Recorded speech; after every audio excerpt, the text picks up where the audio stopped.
como era exatamente a questão de dote do século XIX e qual idade as moças casavam. Gente, esse bagulho de idade em que as moças casavam, isso é um negócio muito doido, porque volta e meia vocês escutam, nossa, porque na Idade Média as meninas com 7 anos casavam.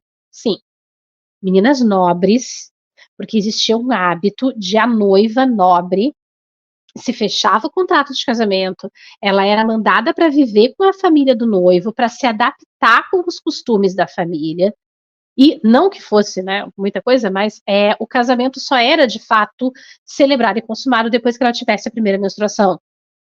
O que não necessariamente era na mesma faixa de idade que a gente tem hoje em dia, porque isso é uma coisa que varia bastante, parece que tem um impacto ambiental, um impacto, uma influência da alimentação da gente também. Mas isso não era a regra. Existem estudos sobre as médias de idade de casamento. Por que esses estudos existem?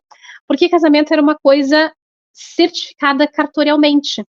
Então, ou você tem o registro da igreja, ou você tem o registro de cartório, dependendo da época você tem os dois.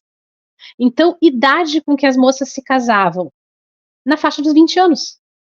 Não é muito diferente se a gente for pensar que hoje em dia é na faixa dos 20 anos que a maioria de nós está tendo o primeiro relacionamento longo, às vezes vai morar com o parceiro, com a parceira, com o parceiro, os parceiros, né, também temos que falar em poliamor.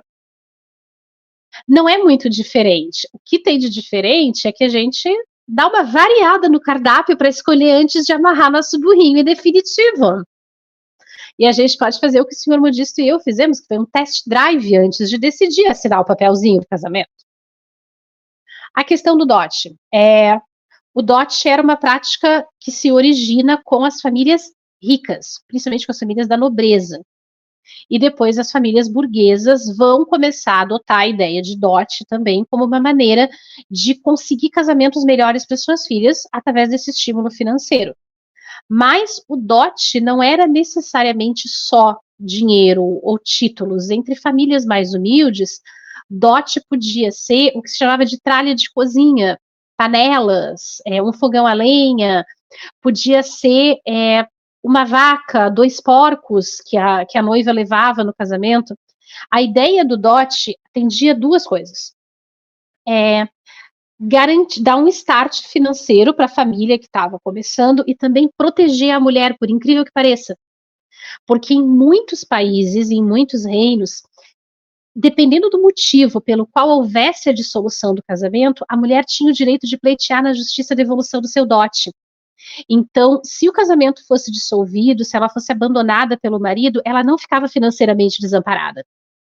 A gente tem essa ideia de pensar muito no dote como uma compra de uma venda de noiva, né? E não é exatamente por aí.